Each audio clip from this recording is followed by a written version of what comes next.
Hello, hello, hello. Welcome to Royal Sussex Live. Welcome, one and all. Well, what could I say? It's just getting more and more curious, or curiouser and curiouser by the moment. I can barely keep up. So I'm going to skip my usually long greetings and hellos because there's so much to get to. And today is Friday, and you know what that means. It is Duchess of Success call in day.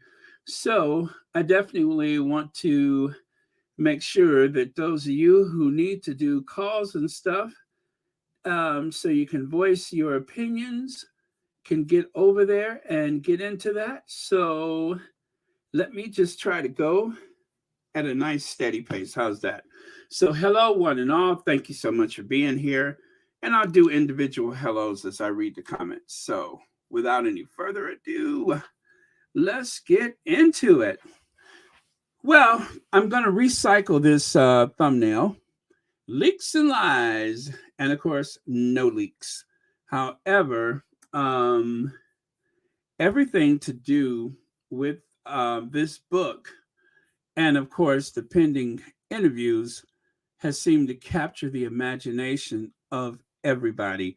And as I said, as much as the tabloid media and of course the British mainstream media, if that exists, as much as they love to protest um how awful this is for the institution and for the country and everybody involved, they are, I'm telling you, it's like they're not just eating this up with a spoon. It's like they have put down the teaspoon, they've put down their soup spoons, and now they just have the ladle going up to their mouths. They cannot get enough of it. But, as much as I want to celebrate all of this, there is still a painful truth that is behind everything that Harry has been saying. And so one should not overlook that, right? So let me just get into it then. So there's the book. The book is, well, it has been released in Spain. Now they say it's by mistake. And then from what I hear, this has happened before with a Harry Potter book, right? And that they brought litigation because of that, and they're likely to do it again. So they have compared the release of Spare to the release of Harry Potter in that it has, been the embargo and that people were supposed to hold on to the book until the actual release date, and that didn't happen.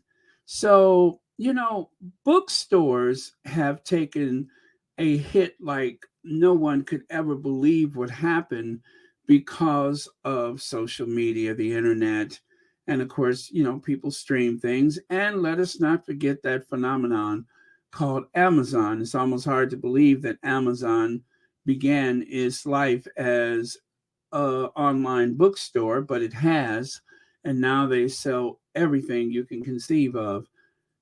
And of course, because of that, bookstores have fallen out of favor, just like record shops. But for the sake of nostalgia and a few people who just love the feel of a book, who loves to browse a bookstore, they are, they're still there.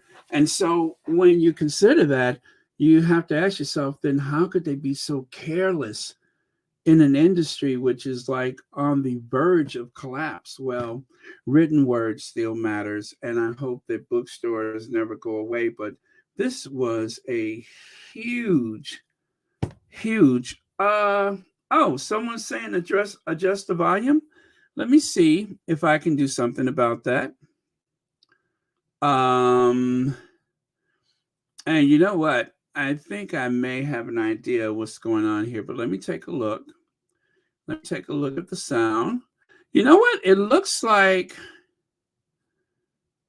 um okay. Internal microphone? No. Yeah, I think it's okay. I think it's okay. Make sure you check your device. I did just turn it up anyway, but I think it's just about everything is the way that it's been. But yeah, that's what I thought. I mean, I'm looking at the thing telling me that it's okay, but just to say I did, I checked anyway, and I turned it up a bit. You know, but yeah, everything should be fine. But no problem. But okay, so as I was saying about the bookstores, big mistake. Now, when this first happened, I thought to myself, well, this may have been like some type of marketing ploy. But then things got worse. And maybe someone involved found out that there was a leak and thought, well, if they're leaking, let's just put the books on the shelves. But clearly, this was not supposed to happen. So this has gone from a potential marketing ploy to just, I don't know, either a huge mistake or even greed. I don't know how it happened. I don't know who was involved, but well, the cat's out the bag, as they say. So we just have to deal with it, right? And then let me go to Don Lemon. Don Lemon said, it's just not done. So, as I have been saying, I have had this like ongoing narrative about how they seem to find Black people to say the things that certain white people would love to hear. So, as I've said before, and I'll say it again, we got another one. And when I say we got another one, that means another Black person who says the things that certain right leaning, perhaps white, you know, supremacist like people like to hear, especially in this case, royalists that may be rather anti Megan or seem to have the ongoing issues with people of color. So, as I'm saying that, do realize that this is not everyone involved, but in so many instances, you find that there's that common thread where you have pro Brexit, pro MAGA, anti people of color, anti immigrant, and so on and so forth. And then you'll find that there is someone like a Don Lemon who can't seem to pick a side, right? So when he's not making goo goo eyes at, I don't know, what was his co host that was trying to help his brother, the governor? When he's not making goo goo eyes with him, or when he's not making goo goo eyes with Officer Falone from the United States Capitol, he just seems to keep putting his foot in his mouth. So, uh, one way or the other, he seems to be, and thank you so much for saying what I was thinking. Don is really salty because Anderson Cooper was chosen instead of him. But you know what, Angela? There was a reason for that because Anderson Cooper, and by the way, thank you for your comment. Anderson Cooper knows how to conduct a balanced interview, which will include tough questions, no doubt. But Anderson Cooper, at the very least, is fair. I expect fair and balanced coverage from Anderson Cooper and not someone acting on those capricious whims like a Don Lemon who, so often seems to have forgotten where he's come from unless it serves him. So I'm really, really disappointed with him. And I'm going to tell you guys the truth. I never liked the punk anyway. Yes, I said what I said. I never liked the punk anyway. So this only validates what I felt a long time ago. Um, I didn't really care for Don Lemon. So it's not just done. I mean, CNN anchor Don Lemon slams gauche Prince Harry for airing dirty laundry in new book spare as American media begins to turn against royal. The truth is, Americans are not turning against Harry. That is a narrative and a talking point that the Daily Fail has been trying to push over and over again. I'm going to tell you why that's not true later. Don Lemon branded Prince Harry ghost for choosing to publish claims his brother Prince William physically attacked him in his there. Here comes the word. Are you guys ready for it? You ready for it? Because they use it over and over. Um, Bombshell books fair saying it's just not done. Well, you know what? It is done, Miss Thing. And by the way, in spite of your attempts with your husband or boyfriend to try to, and this is, look at this. Is this somebody else who really wanted Harry? Take a look at that other photo on the right. Look at Donatella Lemon dressed up as Meghan Markle. Take a look at Donatella.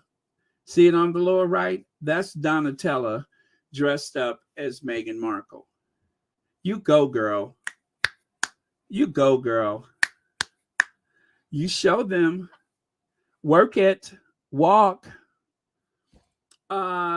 Joan Garcia says, Baron, Don Lemon, this AM said he was referring to brothers fighting, which is not unusual. Plus, he said they would not publish his entire statement. I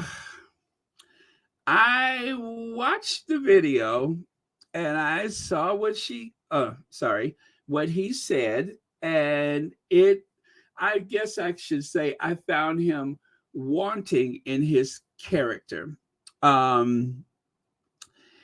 He's, as a matter of, well, I tell you what, I don't know if you saw it or not, but you really have to see it to believe it. Because at first he said not done.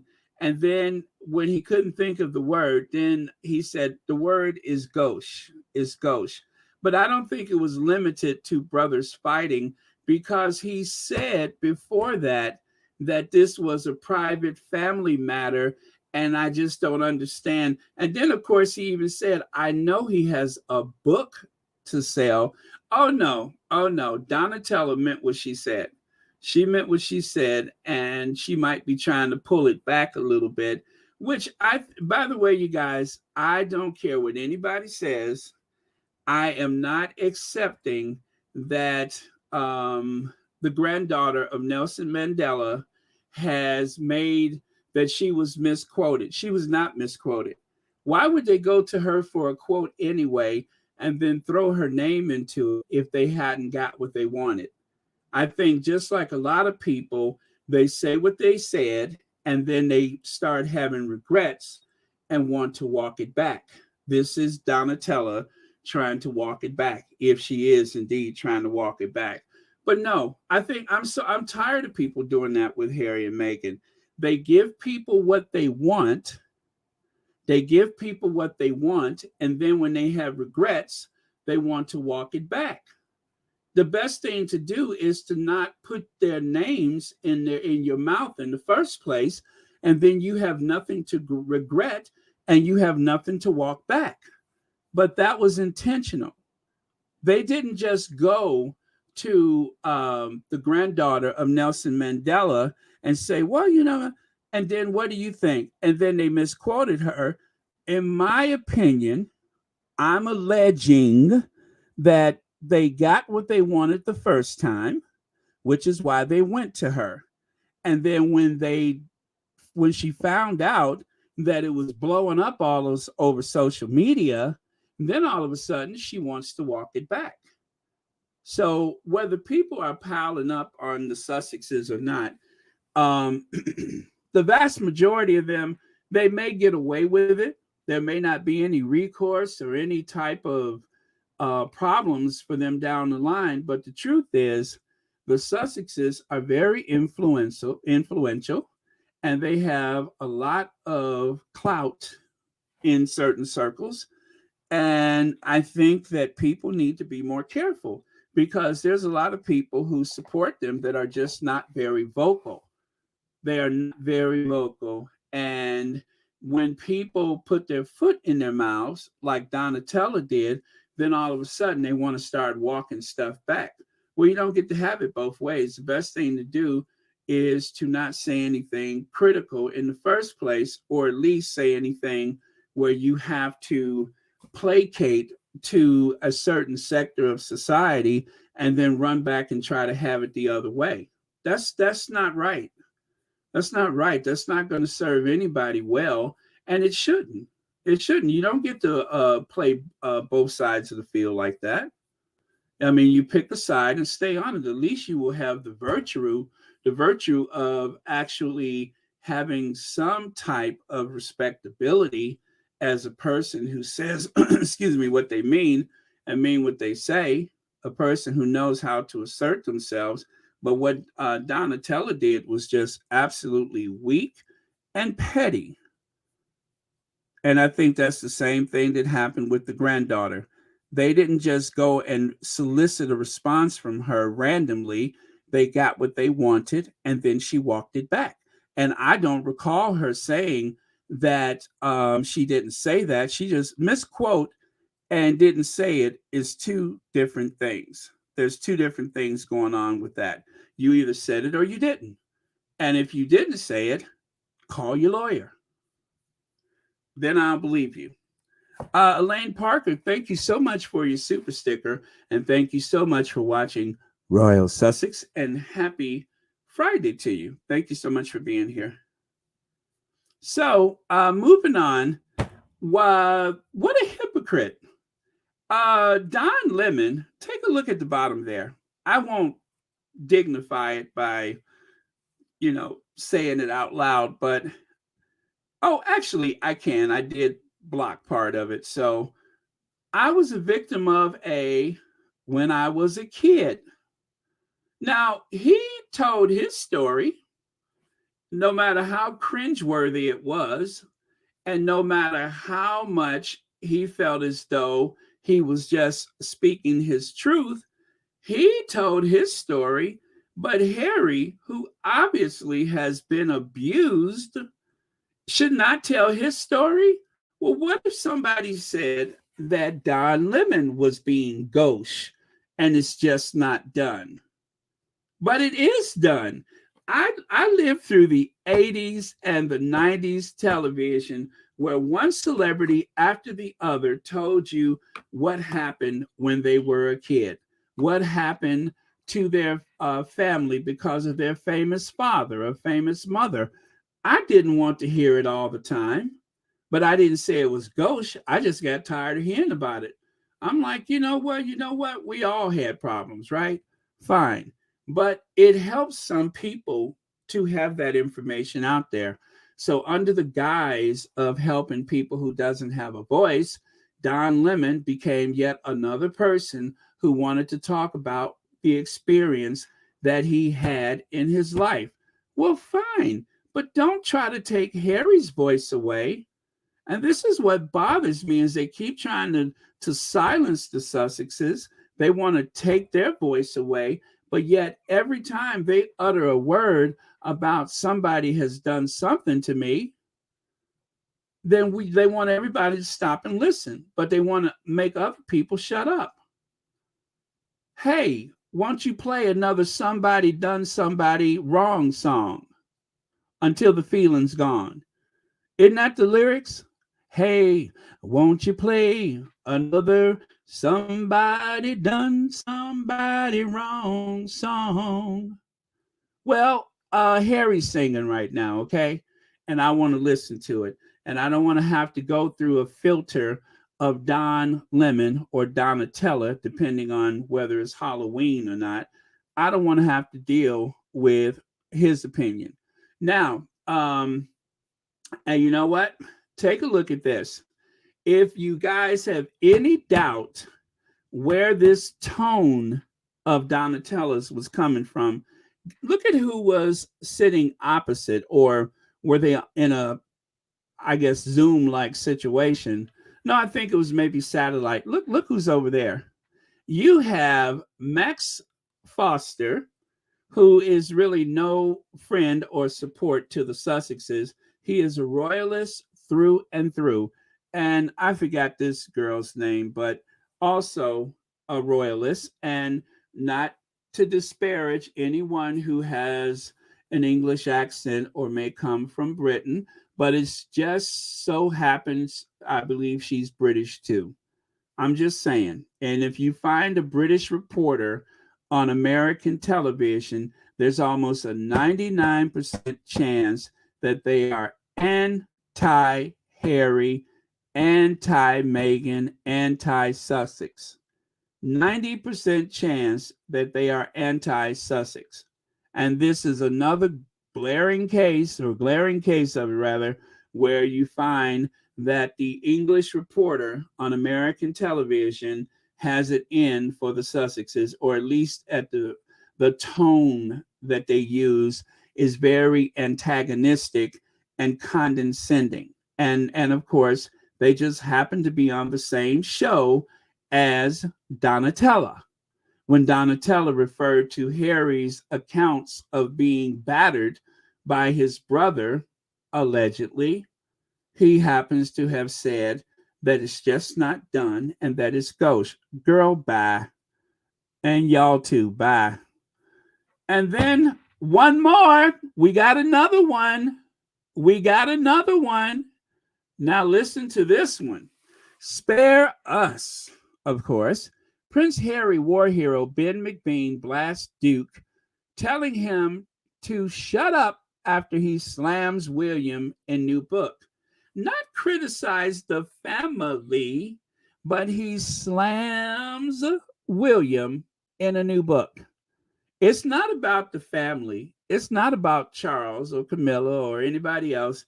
It's because he touched the nerve when he mentioned William, right? Prince Harry war hero Ben McBean blasts Duke, telling him to shut up after he slammed William in new book. Well, by the way, thank you so much for the super chat. Connie Bomber! Sorry I am late. Had emergency, but all is okay. Well, we are so glad to hear that. And we're also so glad that you're here, Connie Bomber. Thank you so much. And also thank you for the super chat. So, Mr. McBean, who lost limbs because of the war, who befriended Harry, and I guess for, a minute or two, they were kind of close. Harry was super supportive of him. And of course, he's one of the reasons why they have the Invictus game, because Harry saw the ravages of war and wanted people to live their best life and to challenge themselves using the Invictus game, right? Well, that's very good, Harry, and I appreciate it. But no good deed goes unpunished. Not all injuries in life are visible.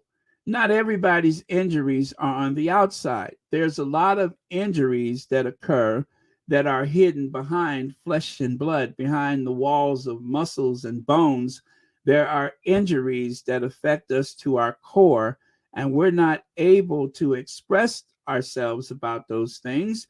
We're not able to gain sympathy or compassion from people, because whereas we may otherwise look whole and complete and healthy, some injuries, like, being abused by a sibling or an institution, are hidden away. So I don't think there's any less relevancy to Harry's injuries in comparison to someone who may have been physically injured and or both.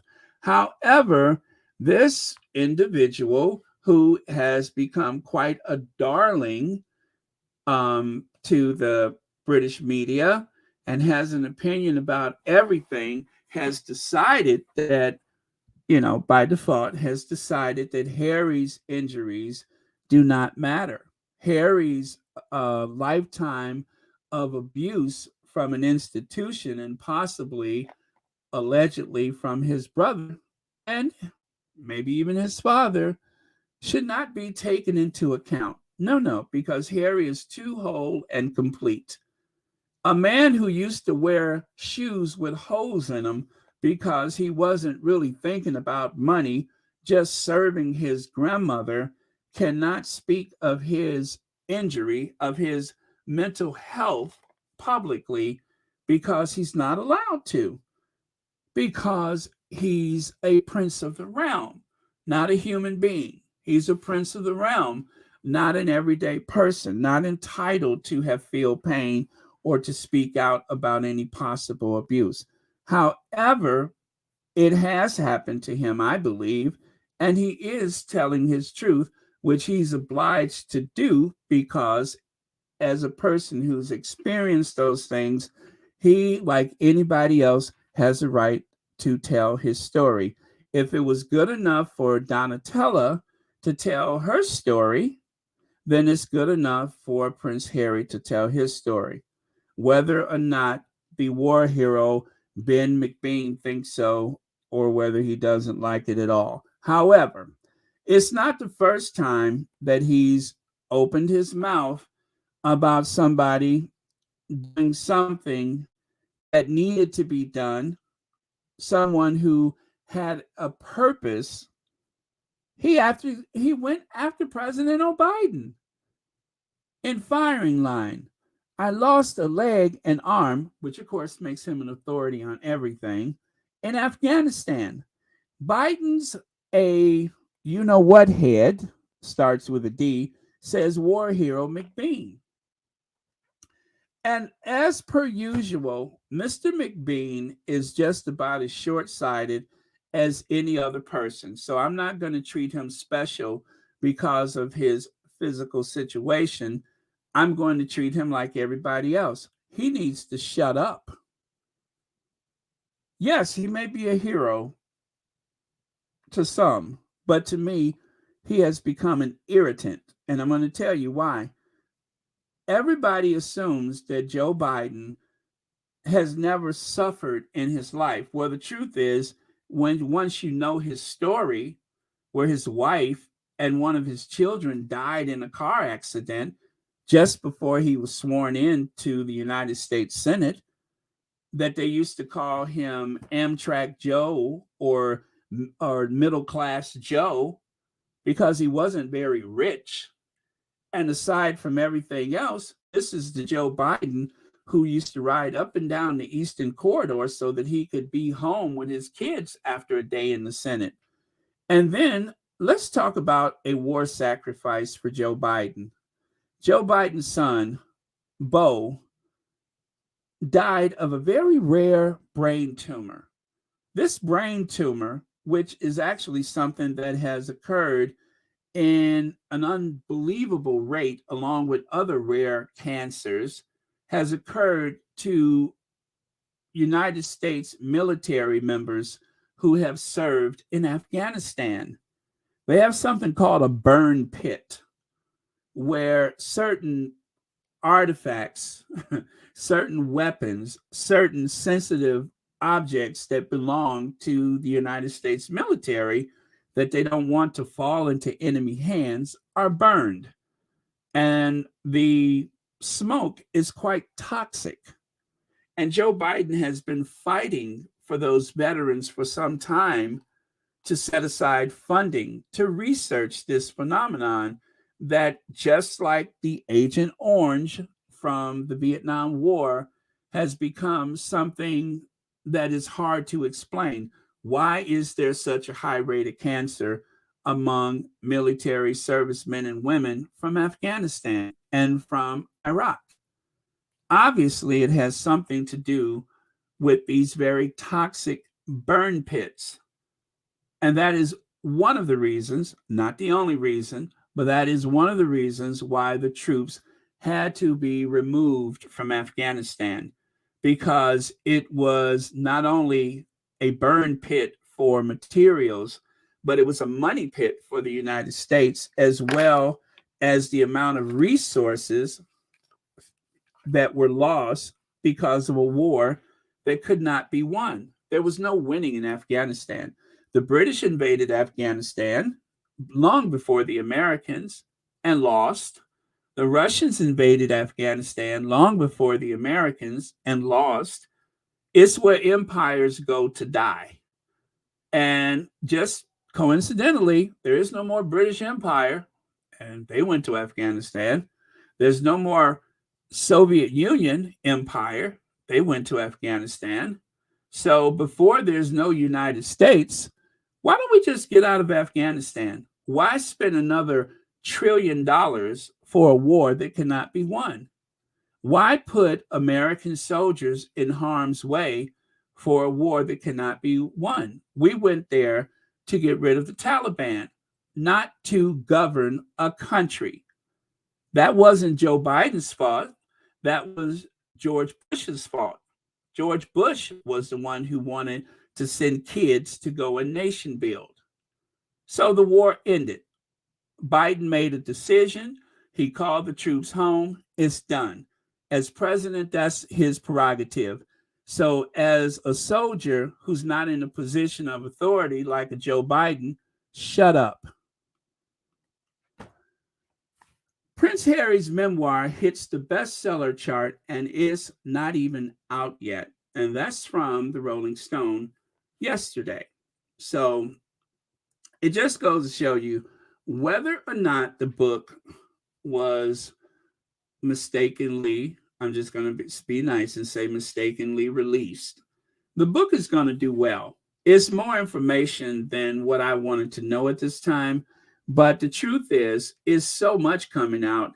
By the time you get the book, there's still going to be plenty to pick over. So don't worry about it. It's really a non-issue. Irritating, but a non-issue. Thank you, Marilyn King. Thank you so much for joining Royal Sussex.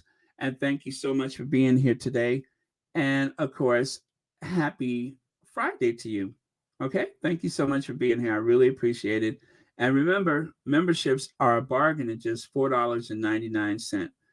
$4.99, and you get to use all of those nifty stickers that are there. So thank you so much. And thank you for watching Royal Sussex.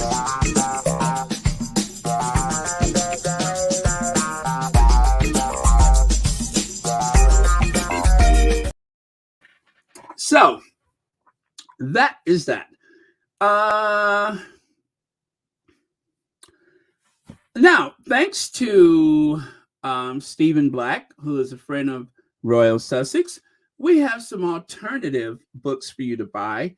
If you can't get your hands on the copies of Spare fast enough, there's other places you can go and other books you can read. Like, for instance, The Making of a Royal Mess, a Commonwealth bestseller. So these may be hard to find, but trust me when I say this, they are tough to beat. So this is one of those alternative books that is hours and hours of riveting reading, I promise you. But it gets better. From the same publishers of Royal Mess, they also have A Princely Bore. If you think that life couldn't be any duller than what it is now, is that a word? There's another place you can go. Let's just say that all of this information about, William leaping across the room like he owned that stuff, if that's getting the better of you, then why don't you bring it down a notch or two and find that other book from the same publishers called A Princely Bore. It is a real snooze fest. It doesn't get any better than that. Details like William wakes up, William makes breakfast, William kisses his kids, and then he walks out, he gets on his helicopter, and then he goes home and has lunch and kisses his kids. And wait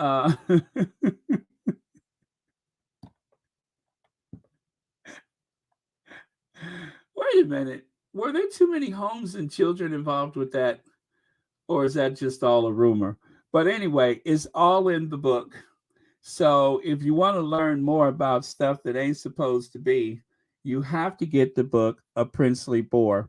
It's a real snooze fest, but with everything going on the way it is, maybe that's exactly what you, right, which kids? Which house, which family, which kids? I don't know. That's I hope that they allude to that in the book. Okay, and then there's Kate Middleton's cosplay. It's a hot mess of accuracy, says the Commonwealth Gazette. So if it wasn't for the very intrepid and brilliant Stephen Black, I would have never known about these books. But yeah, the Kate Middleton cosplay book, you can learn all about how one of the dullest creatures in the world, the dullest thing, someone as dull as dishwater, has managed to rise to the Prince of Wales title by doing nothing but emulating and copying off of other people. So there is so much to unpack here, and I can't wait to see this book, um, in my mailbox. And believe me, when I get it, I'm going to know exactly what to do with it. See, I got a reclining chair that kind of wobbles a bit. Sometimes if it's a leg missing, you can just put like, I don't know, like an old mayonnaise jar up under it. But if it's a reclining chair, sometimes you have to use something a little thinner or shorter, like a good book. So I know exactly where to stick it. So, hey, Lucy Wynn. And then, of course, not to escape the recent phenomenon of changing the gender of famous reporters, somebody has discovered that there is a twin to one of our favorite irritants in the Sussex squad, Chris Ship with a P, not a T. Chris Ship with a P, not a T. Let's see, it says, do you know how book tours work, Karen Ship? Call yourself a journalist? You should be calling a manager somewhere. So Chris Ship with a P, not a T, has also suffered from the gender reassignment app. And so there you have Chris Ship with a P, not a T, has been transitioned. And boy, I tell you, now if that don't look like some truck stop madam, I don't know who does. But that looks like an old trucker had a court date. That's what it looks like. It looks like a woman truck drivers had a court date. So Ginger Lily says, Baron, I cannot get over Kate taking an offense to Megan in jest saying that she has baby brains.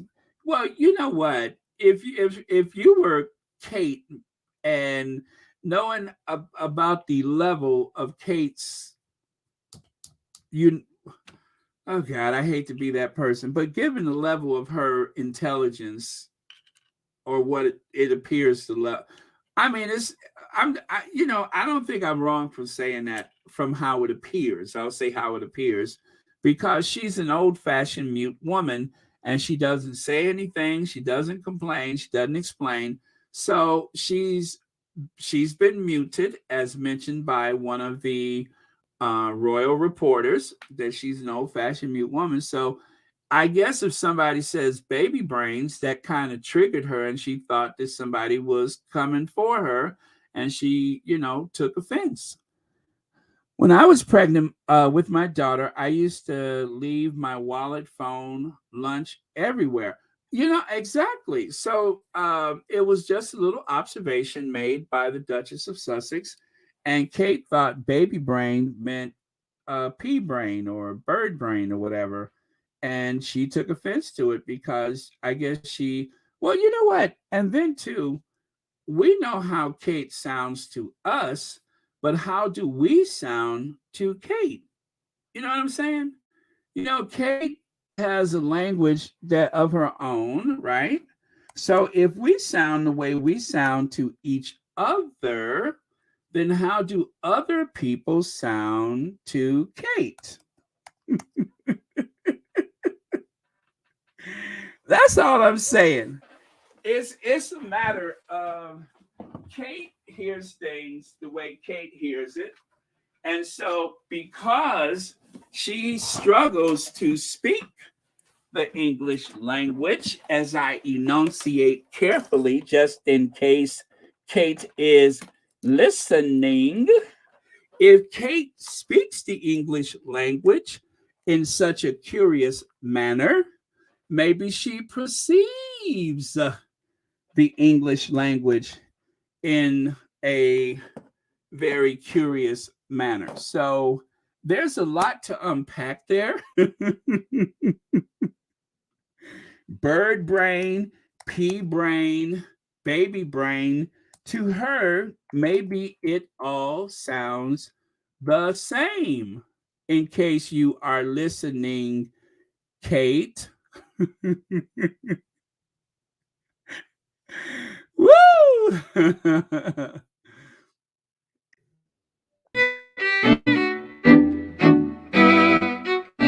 People who aren't necessarily reaching out, who are struggling, who perhaps don't feel they can reach out, or the fact that maybe they haven't realized that addictive behaviors have sort of established. Have you ever had a dreams that you had you could you do you want you could do so you do you could you want him to do you so much you could do anything?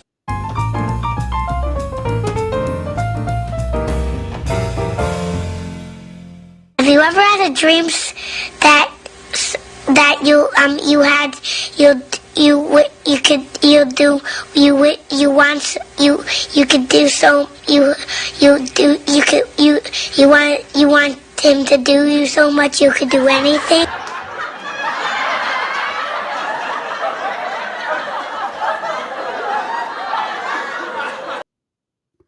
Okay, so you guys, I was on a roll, but Lauren Brown, I think, has a new video up.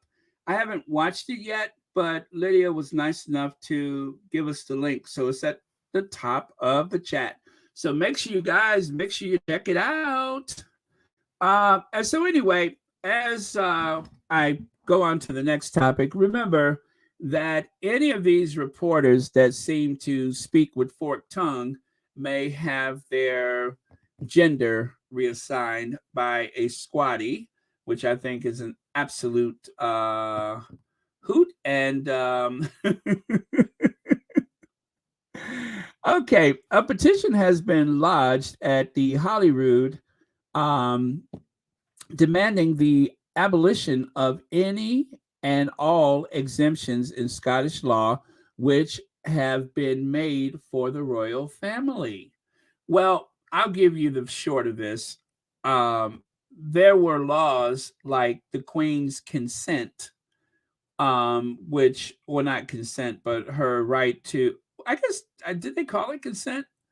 But anyway, the Queen had a right to take a look at the law and even lobby for changes in laws, which of course would give her, a chance to change things. Like, for instance, there was an environmental law in Scotland that every landowner was expected to adhere to, but the Queen petitioned the government, the legislators in Scotland, to favor her above all else, and that she didn't have to follow the rules like other people would have to follow.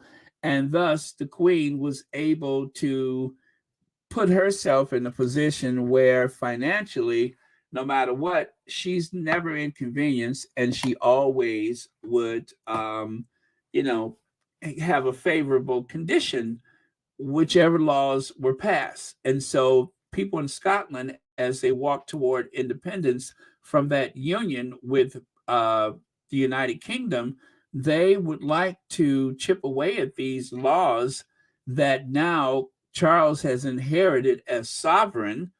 And even though there is independence for Scotland, it doesn't necessarily mean that Charles would no longer be the king, although, depending on how they write their constitution, they may just write him right out of the constitution. So there was a time when people said, yeah, let's have independence, but Queen Elizabeth the first of Scotland will remain Queen Elizabeth the first of Scotland, and she would still be Queen Elizabeth II in England and the rest of the countries. But it depends on how it goes. So Charles may not only lose the union, but he may also lose his sovereignty over Scotland. And it's all a process, and this is just another way of getting rid uh, of the sovereign and all of the privileges that they are afforded in Scotland. So, oh yeah, it's called the Queen's Consent. Is one of those arcane conventions in which the UK's uncodified constitution rejoices. So yeah, there you go. The Queen's Consent, which is now the King's Consent. Away with it. They want nothing else to do with it. Leg says British media wants us to forget that they were enabling Andrew Tate against Meghan. They're what is that? Met Gaslight. His vic. Oh, they let. Oh, I'm sorry. They met Gaslight his victims, and that the Guardian maliciously stole Spare. Oh, well, I get what you're saying, though. Okay, so yes, they want us to forget about the Andrew Tate thing. As a matter of fact, they are going to do their best to rewrite as much history as possible. I can guarantee you that.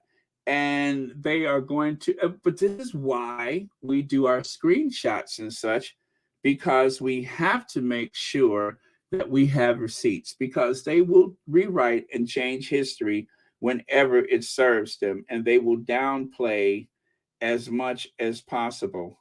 So anyway, we'll be forever keeping a watchful eye. At least I know I will. And I know, and like I said, you guys, when your instincts tell you screenshot it, just screenshot it. And you can't go wrong. Thank you so much, Legs, and thank you so much, as always, for your comments and for your super chat. Greatly appreciate it.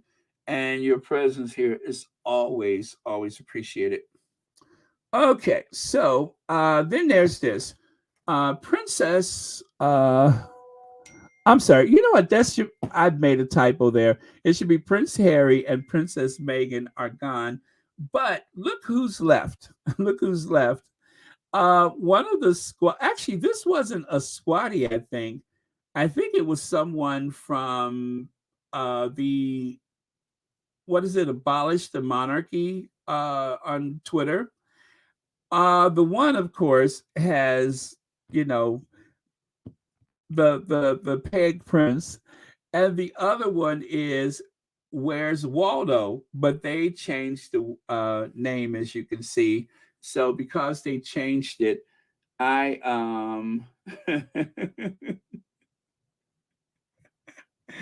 because they changed it, I had to change it. But yeah.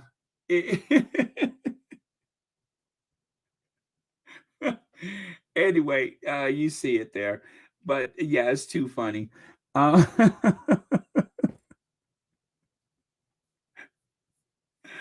Okay, let me take a look at a comment here. Let me see here. Hi, Baron and everyone. How is everyone doing? Carol Lunn, we are basking in the glow of Spare. I think that's how, I hope I'm speaking for everyone else. We are basking in the glow of Spare and how much clarity that it is bringing to the situation. All right, so right there, in his forthcoming memoir, Prince Harry says that he almost went into shock after eating Meghan's cooking for the first time. I wasn't used to such flavorful food. My tongue nearly escaped my mouth. It was so spicy. I love that. I love that. It was like years and years of blandness, all that bland cuisine, and then suddenly, with the influences of the African American side of Megan's family, enters real food, and Harry was completely won over. So I don't suspect there's any double entendres, and that's it. I'm not going to add anything to that. But I know some people have decided to take license with it, but I won't. Megan is a foodie, and she is known for her skills in the kitchen. So I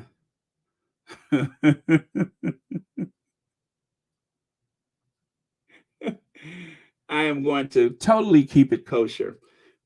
Whatever you say, I am going to keep it kosher. All right. So moving on.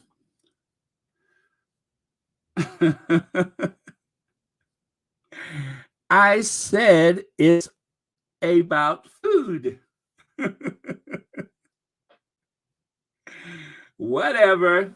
Whatever. I'm moving on, you guys, before it gets weird. I am moving on. Okay, now on a more serious note, I found another photo. I found another photo because trigger warning, we're gonna, go into some things here. But I found another photo of we all saw the close-up photo, but we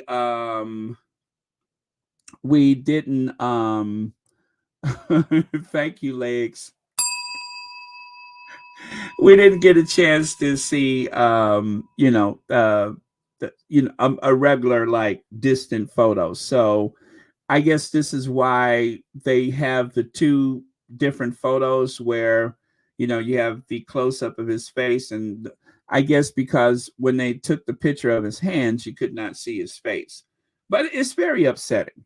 And so let's go into what we have learned, or what should I say, what has been confirmed for us. Oh my goodness, almost 1,700 people. Don't forget to hit the like button. Prince William baffling school threat. I would send my knights to kill you. That is what he said. Prince William's baffling school threat. I will send my knights to kill you. Prince William once told a classmate he did not like, I will send my knights to kill you when I am king, royal expert claims in book. And then it reminded me of Prince George tells classmate, my father will be king, so you better watch out, in cheeky exchange. What? The apple does not fall far from the tree. Now, if this is to be believed, to be fair, if this is to be believed, we have the makings of another situation, much like the one that is destined to be king after Charles. We have another one of those situations. There is nothing about this that should be downplayed. There's nothing about this that should just be dismissed. This is the future of the monarchy. And it just goes to show, in spite of all the good intentions that the Cambridges had, and I don't doubt that they had good intentions, but they are lacking the type of input from the institution, from their families. They are lacking something that seems to be churning out the next generation of siblings that are destined to suffer a lot of pain because of the expectations of family, institution, which is really one and the same, and of course from the British media. This is going to happen again if there's no intervention with those children. Right there, to fellow classmate during fight at school playing playground tussle, eldest child of William, Prince of Wales, and Catherine, Princess of Wales, said, "My dad will be king, so you better watch out." Wow, we getting started already? Prince William has a fiery temper, just like King Charles III, expert claim. And what is the date for that? That is October 2022. Shelly L says, dude, have you to watch Game of Thrones? Just like your word is Nana, mine is Joffrey. I haven't watched that. I haven't watched it. I don't know who Joffrey is. And wait, don't tell me, because if I do decide to watch it, I want to be able to get into it without knowing the storyline. So I hate the spoilers, but I will watch it one of these days. I'm not sure when, but I guess I need to, because these references are like so pop culture and so consistent with the royal family. So my safe word is Nana. That ends the moment. But thank you so much for that. I'm sorry this delay is like kind of slowing things down, but don't worry, we can still catch up. Oh, and by the way, thank you for the super chat. And so these are a couple of photos. Like father, like son. The apple never falls too far from the tree. Lead by example. Kids are like a sponge. They take it all in. And as you can see, now this is the first photo of that situation that I saw, was the one on the left. And on the right side, you guys probably remember that when little Louis, tried to put his mama in a chokehold, tried to stick his little fist down her throat and everything else. Well, I made a lot of fun of that situation. But take a look at a broader image. You can see there is a field of skin beneath the watermark that says Royal Sussex. That is William wagging his finger at Kate, who seems to be stunned and a bit dazed, as though she is suffering from the wrath of William, as though there's a rebuke going on there. And of course, there she is, trapped in her situation. Lauren says there is too much going on here with the hereditary mentalities. Really wondering how these people ever experience joy in their lives. Nobody is happy of it. It kind of seems right. Well, you know what? It's not all bad. I mean, I think that when they are not on engagements and such, I think they all just stay the hell away from each other. That's what I believe. I believe that they do a lot of communicating through memos and such, unless they share a household with that person. But in terms of, the lesser people, or should I say, the more minor royals, I'm sure that it's just the ultimate free ride. But for the principals, now that is when you're in the murky waters. So if William would have had Kensington Palace, and immediately understanding the problems that William was capable of, they were too busy trying to have William there to keep an eye on Harry, instead of giving Harry and Meghan another property, not a cottage, but a hall or a palace or a castle, something significant with their own footprint. I don't think any of this would have happened the way it turned out. I just think it would have been a lot different if they would have had their own staff away from William. They know William's temperament, but they didn't think it necessary to separate the two of them until it was already too late. That's what I believe. They waited too late to separate them. And by that time, the briefing with the press was in full bloom. And it just went downhill from there. All of that feeding to the press just made things go from bad to worse. Let me see. Imagine being that show first. Oh yeah, yeah. I couldn't imagine it. And let me see. Is it Natheda says it is bad. Kate is living at Adelaide Cottage, but William is not living there. Allegedly. And that's the way I see it too. Allegedly. But yeah, I think there's two households. There may be two households. And of course, then there's this rumor, and that's all it is rumors about there being more than just three children involved.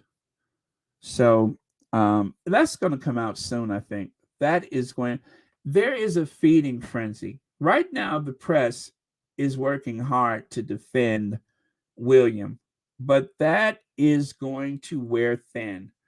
This may be the best thing that ever happened for the British tabloid media. This may be the best thing that has ever happened to them. They right now they're pretending to be outraged by Harry, but there's a story that they have been wanting to talk about for the longest. And when it comes out, I am going to I'm going to go get my Garrett's popcorn. That's what I'm going to do. Okay, and there's the pistol whipping. This is that day when the little kid decided to take his pistol and teach mommy a lesson. Now, of course, I'm sure these are just still photos. So how could we know the true meaning of what is happening in this situation? But I think as heavy as this topic is, I think it may be time to add just a small amount of levity, just to take the edge off. What do you all think? Just a little bit, not much, just a little bit. Let me see if I can grab that. Just a little bit of levity so we all remember. By the way, the Kate is actually the premier most authority on child development.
Well, I tell you what, it's a good thing that she's an authority on child development, because if not, she could be in a full body cast right now.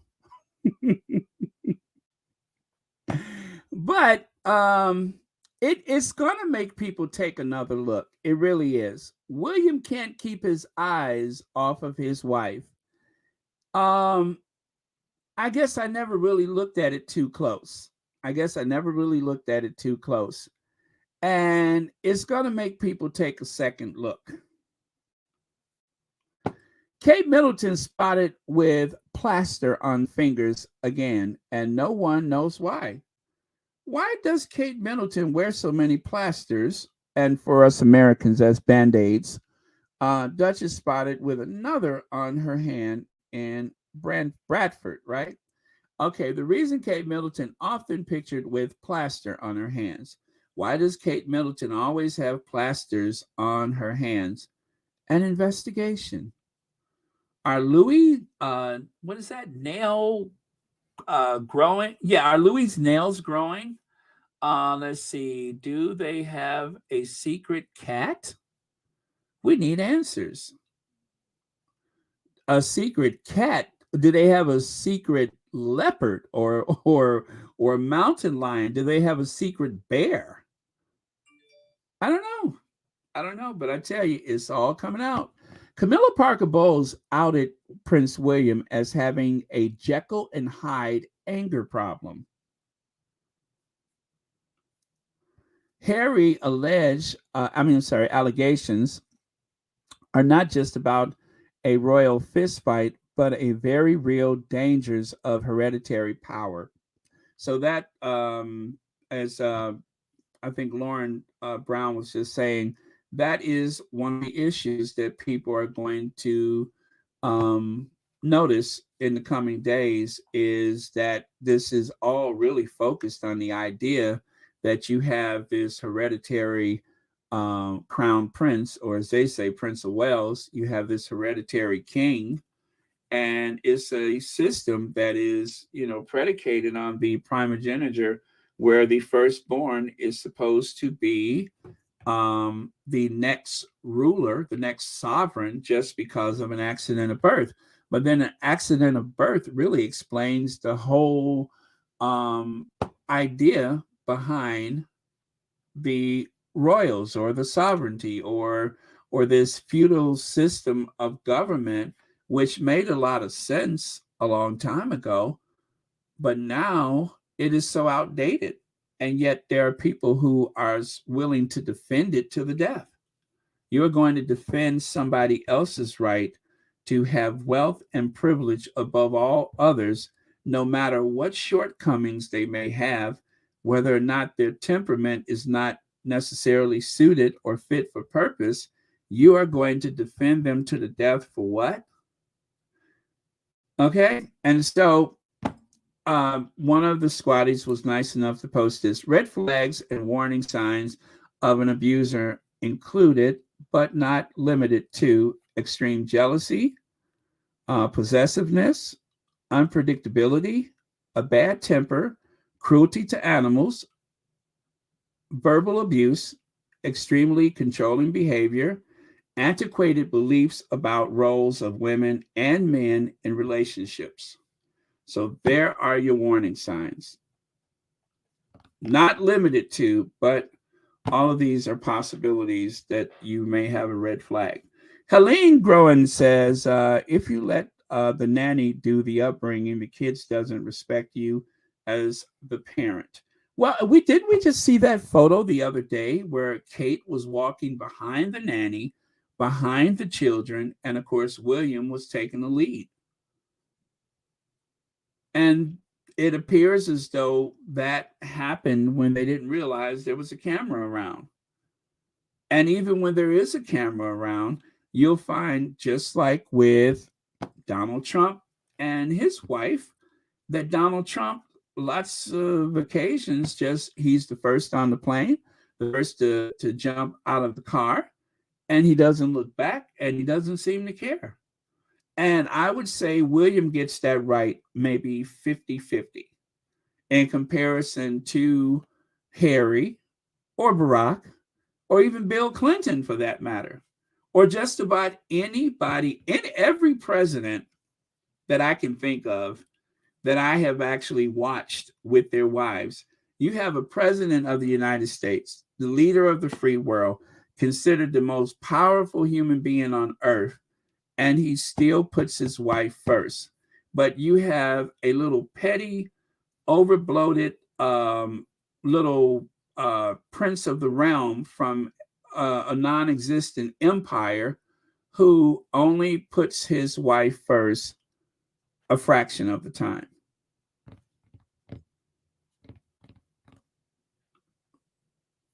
Make that make sense. Okay, let me see here. I'm gonna go on. So I love this right here. Take a look at this. If the rich didn't offshore their wealth, nurses could afford to eat. Again, this is in reference to the NHS. Now, that image bears a striking resemblance to Charles III. Obviously, is an illustration or computer generated. I don't know. But there's a striking resemblance to Charles III. And yes, if they didn't put so much of their wealth offshore, then along with many other things that could be different, they could actually pay for more nurses. Because while all this is going on, and this is important, let us not forget there is still the crisis of the NHS. The NHS. And I've been listening to people speak about American healthcare for a long time. There is a lot lacking with the healthcare in the United States, and there are people in rural areas who do not get their fair share of healthcare. But I'll say this: I grew up in a big city where there's a county hospital, and my entire life there has been free medical care available. So much so that there are people that come as far away as Mexico and even beyond to come to the city for medical services, to the county for medical services. And I have myself have been in between insurance policies where I have gone to the emergency room at a hospital and did not have insurance, and I could not afford to pay for treatment. So not only did I receive treatment, the same treatment as anyone with insurance, I also signed up for their charity program, where not only did I get the services that night, but for a year, I could go back and see a doctor without paying for it. So there's a lot of misinformation about healthcare in America, and there's a lot of people who have always had accessibility to healthcare. Not the best in some cases, and not, of course, for long-term treatments in some cases. But there are a lot of situations where Americans have had their health services written off so that they could get care. And so when you see people say that, it's not 100% accurate that there is no socialized medicine in the United States. There's always been some degree or another where people have been able to receive health care. But it hasn't been ideal. And thanks to Obama, now it's as close to universal as possible. But I just wanted to straighten that out, that it's not as bleak as some people outside of the US may have imagined it to be. But it's something that every industrialized nation should provide to every citizen, is universal health care, whether it's the US, the UK, or wherever. If you are one of those wealthier nations, it should be universal. There are some poorer nations where you still have universal health care. So how come the US and the UK can't get their acts together? It doesn't make sense. And just as they're trying to bankrupt the NHS and watch it collapse, if you guys remember, they were trying to get rid of Social Security until the economy crashed. And then suddenly they were like, well, we didn't mean that. That's why you have to keep an eye on the people in leadership, because when they think you're looking the other way, they are capable of doing some pretty horrific things just so that they don't have to pay tax. Let me see. Rochelle Baudreau says, Baron, we need to be honest. Poor white people did it to themselves, thinking it was all going to people of color, so they rejected help. Yeah, and what Rochelle is speaking about is that it's amazing how some of the poorest white people vote against their own interests. They vote Republican with this idea that that the government only helps black people, when in truth, more white people receive those handouts from the government than any other sector of society. There are more white people that are poor in the United States than there are black people poor in the United States, but that is not what they want you to believe. All crime is only in cities, and especially in cities where there's too many Black people in charge, when it's actually the opposite. The worst of the worst when it comes to this to drugs in the United States, that one of the biggest killers of white men in the United States is drugs. They are dropping like flies. The population is literally taking a hit, and not all of them are poor. Some of them are academics, some of them are professionals, and yet they are dropping like flies in these rural, mostly white communities. The medical examiners cannot keep up with how many people that are dying because of substance abuse. So there's so much to unpack with that. And, all I can say is do your research. Don't just take what these media conglomerates say as the gospel. They want you to be nervous and afraid and reactive and unable to sleep. And they want you to come back the next day so they can inject you with more poison about problems that either don't exist or that are incredibly inflated.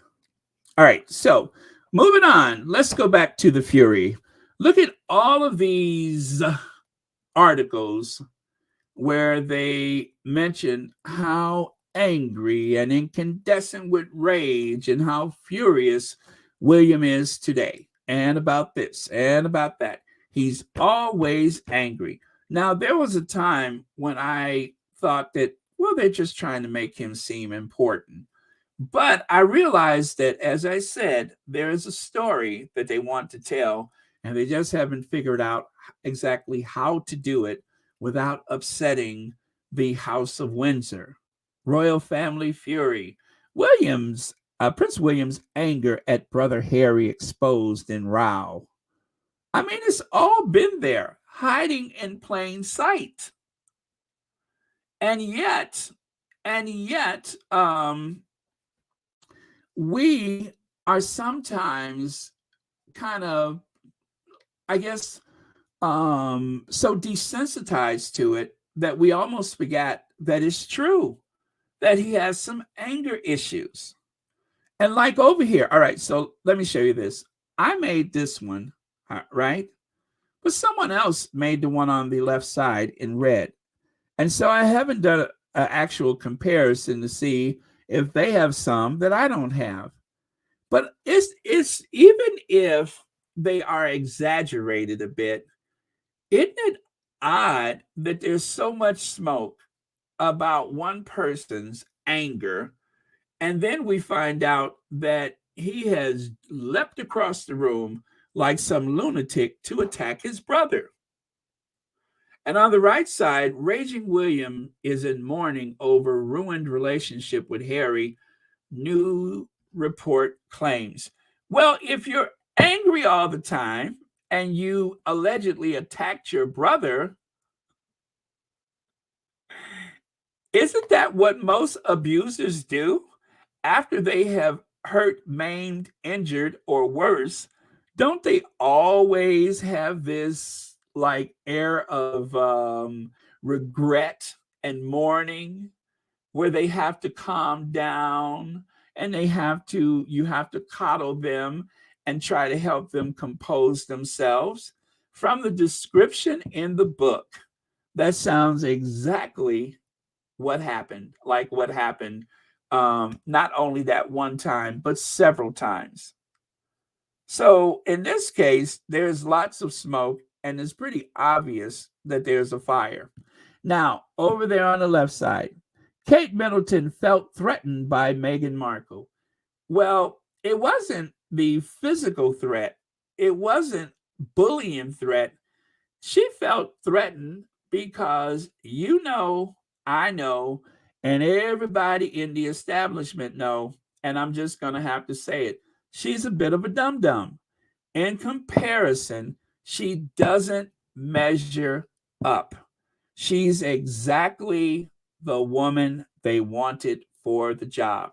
It's as though they went down to central casting and they said, listen, we want someone who doesn't complain, who doesn't speak out, who won't speak up.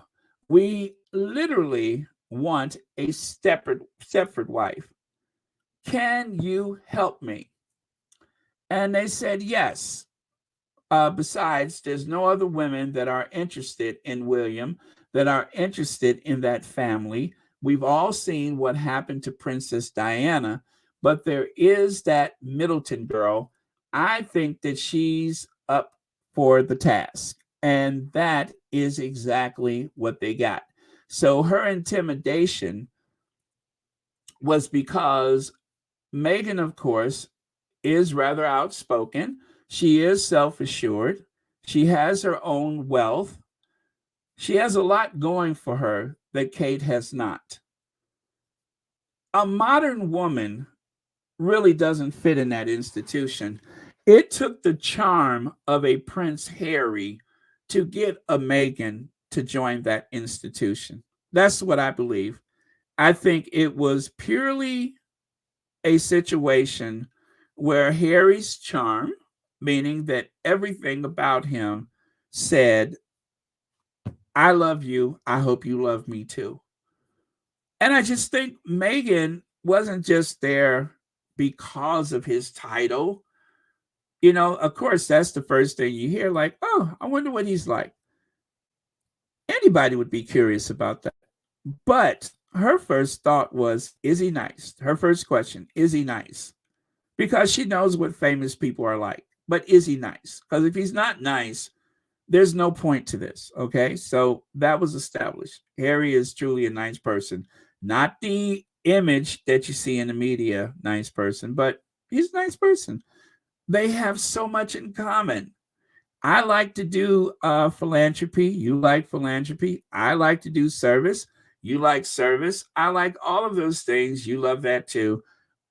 I think I want to spend the rest of my life with you. It's just that simple. But for Kate, poor Kate, Kate was just there to provide an heir.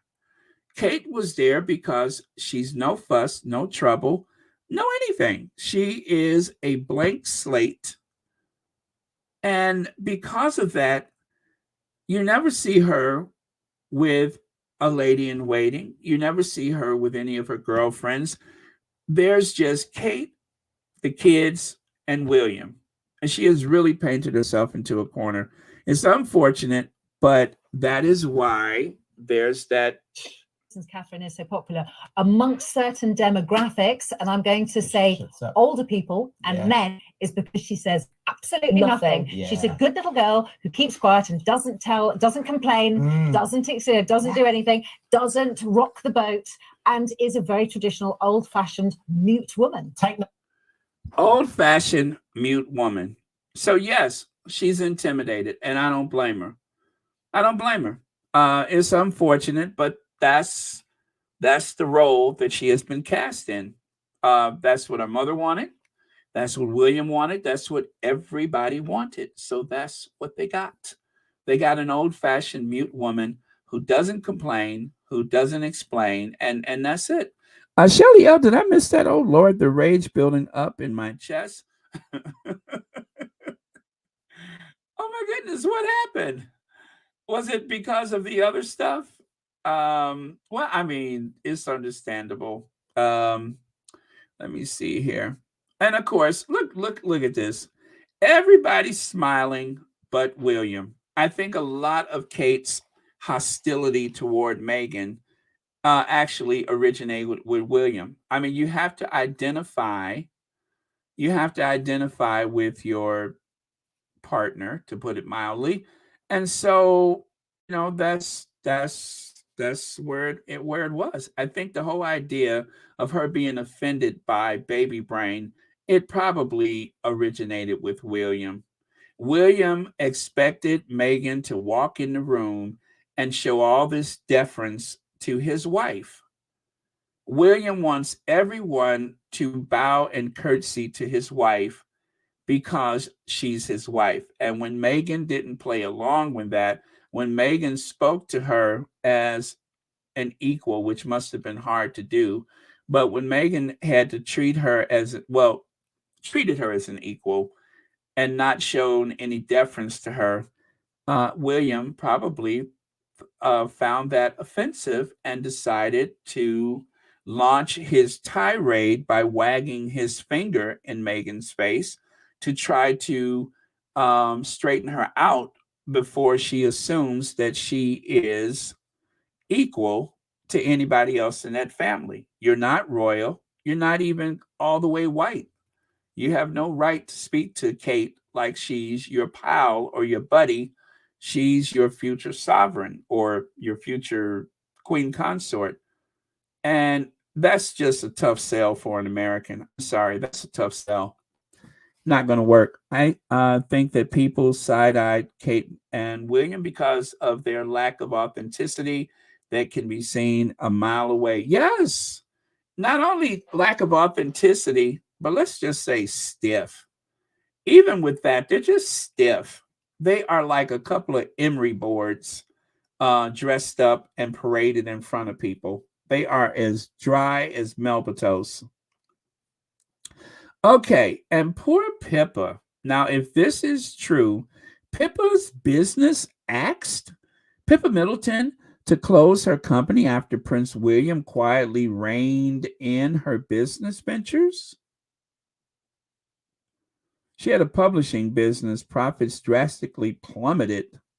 And then over here, royal snub, shock claims Prince William reined in Pippa. Pippa's business asked Pippa Middleton to close to close her business after Prince William quietly reined in her business ventures. I mean, what is going on? What is going on? Oh, those two are the same, aren't they? But this is the first I've heard of that. And this is the first I heard of it. So I got some homework to do because I want to go back and see what that's about. Now, let's get into this. The Longest Kill. That was a book by Sergeant Craig Harrison. Now, one of the talking points, and I know this is upsetting for you guys, and that's why I wanted to talk about it, but one of the talking points that they have been using against Harry is about him mentioning his 25 kills in Afghanistan, right? That is an issue. That is something that is making people think that Harry may have said too much. But it wasn't too much when Sergeant Craig Harrison wrote a book about killing. This is a sniper. He wrote a book about it. Oh, I'm sorry, Shelley. What's that? That last comment was about Prince George and the way he was acting toward Kate. My son would never. He's 38 and I still would never. I don't blame you. I mean, it's like, and by the way, thank you for the super chat. That is totally out of order. And it speaks to not only the temperament of the child, but of the parent as well. And if you ignore certain things like that, then you'll be Prince Charles living in fear of your son, who also reportedly had little or no deference to the Queen. No wonder he got a helicopter. I mean, if something that big and ugly came charging into the room and demanded a helicopter, I guess if I was a little frail person, I'd have given him a helicopter too. I mean, that ain't too much money to keep something like that off of you.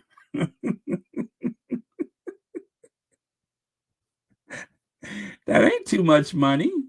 I mean, if it'd keep him out of my face, that ain't too much money. If something like that runs up on you and start talking about helicopters and stuff, just give him the helicopter because he crazy. He cray. Just give him the helicopter.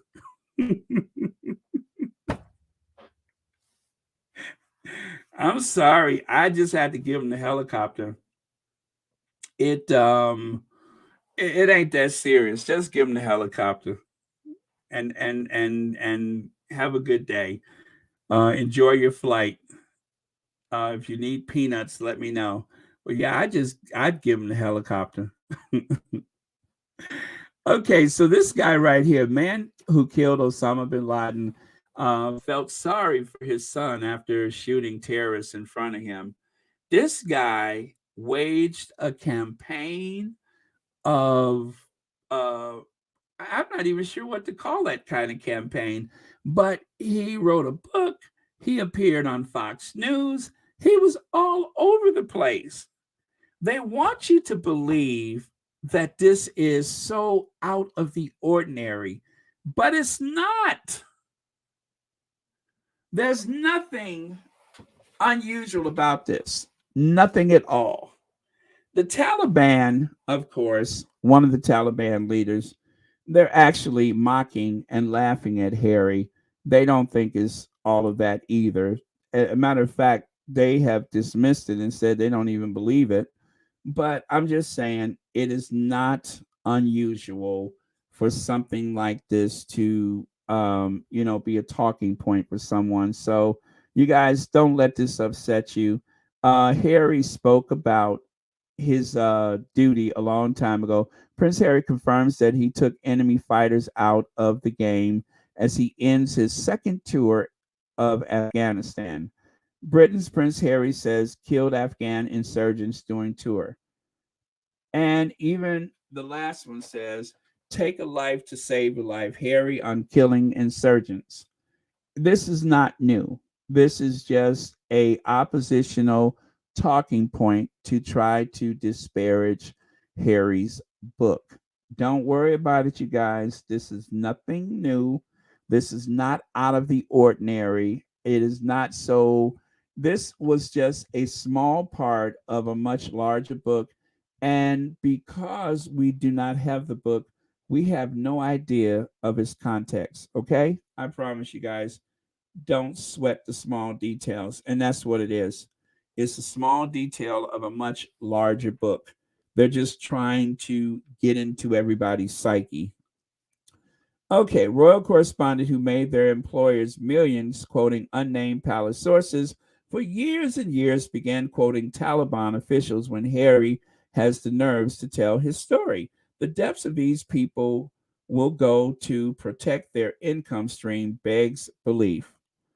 And of course, he's directing that toward Chris Ship with a P, not a T, as he tries to make a big deal out of Harry's one little small portion of a much larger book. Again, ignore them. Tina Brown has something to say, and I'm going to share it with you. I know I can't believe that I'm quoting Tina Brown myself, but listen. Harry's really put a Klieg light on every piece of dirty laundry. I think it's damaged. I do, sadly. I think the whole Mexit thing damaged them. I think Oprah damaged them. I think this damaged them. And sadly, I think, globally, it's particularly damaged them. I mean, the Netflix documentary has been an enormous hit for the Sussexes. I mean, they're winning this side of the Atlantic. This book, I think, has enough self-sabotage for that to maybe be dented. The Sussexes have been seen to be absent, that their version has won over here. I mean, people feel that they have been hard done by, that their victim narrative is correct. And, find them very, very appealing. And they are global superstars. And that's hard for the royal family to compete with, because they're seeming more and more local, really, as an English phenomenon. They're adored in the UK. That's really their issue at the moment, is how do they create a global footprint for themselves? Ha! What do you think of that? Now, normally, in most instances, I would say, who cares? Tina Brown is just, but I think she's right that time. And then there's this guy. I love him. I don't know him, but I love him now. So take a listen. because he is who he is and where he is because of being born there. He's just fed up. Just a very stupid boy. He's supposed to be in. I think you're rather stupid as well. You've never met him, have you? So how do you know? Why are you so vitriolic and bitter and twisted? What's wrong with you? I think that should be put back to you. Why are you so bitter and twisted? No, I'm not. I'm just balancing this appalling let's get Harry and Meghan attitude this country seems to have sunk to up. And I'm embarrassed about the whole thing.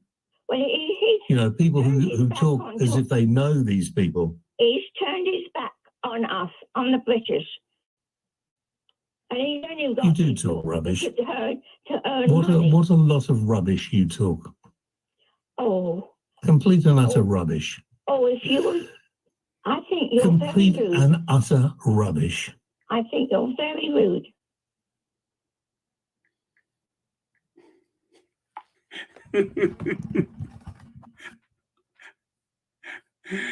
I wonder if he wants a drink tonight. I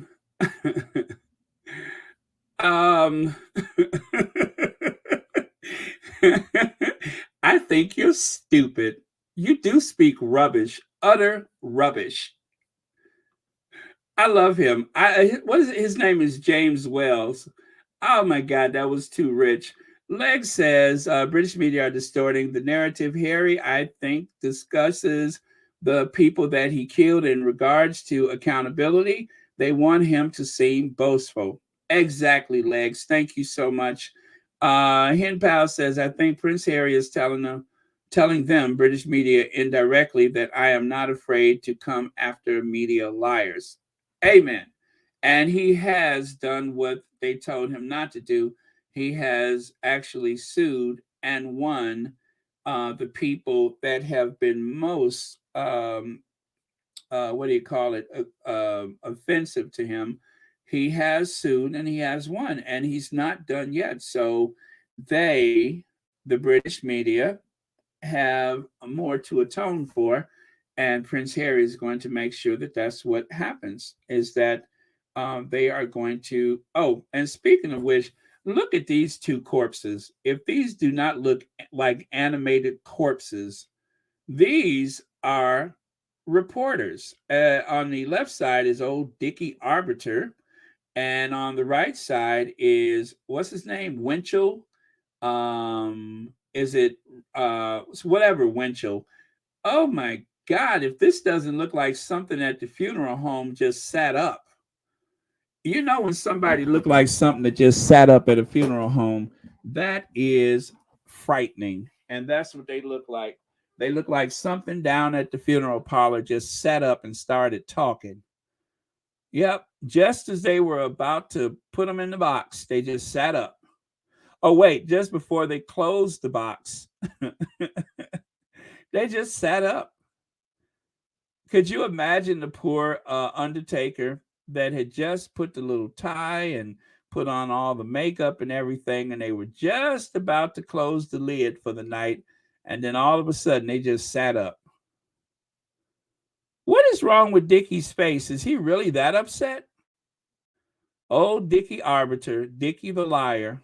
And this Winchell guy, he doesn't even try to hide his bias, not in the least bit. Anyway, you guys, I think this is the last for today. It looks like the royal family and the British tabloid press have taken a detour. They went the wrong way, and of course, the signage is going to lead them to the ultimate destination. They have, and of course, they will, and it's just exit 1 mile ahead. And all I can say to them is, enjoy your stay. All right, you guys, thank you so much. Remember, it is call-in day over at Duchess of Success. So I've done my best to get out of here as fast as possible so you guys can get over there. I'm sure it is going to be a wang dang doodle, as the blues singer Coco Taylor would say. So I will see y'all tomorrow. I am not going to come back after Gingervenge. Our last word of the day is, yeah, Sherry, I can't do that one today. But thank you so much. I'm going to try to get out of here so you guys can get over there. Oh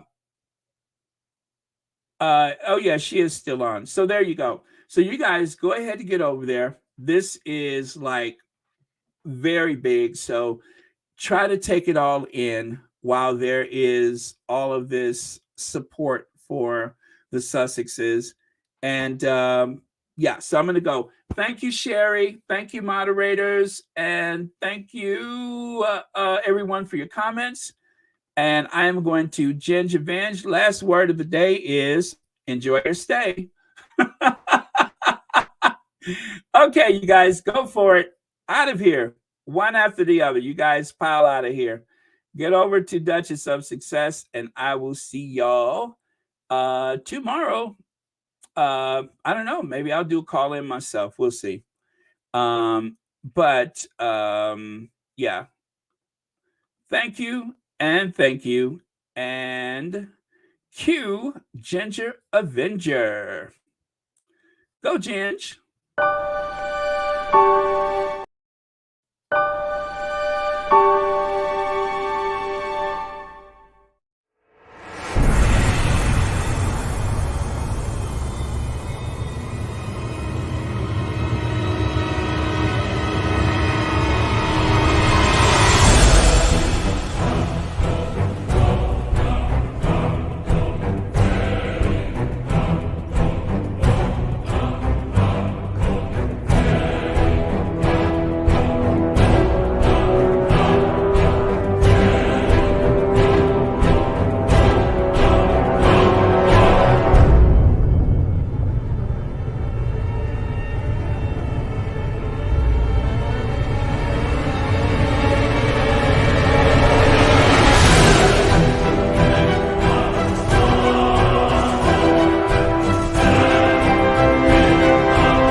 Love you guys. Bye. See you tomorrow.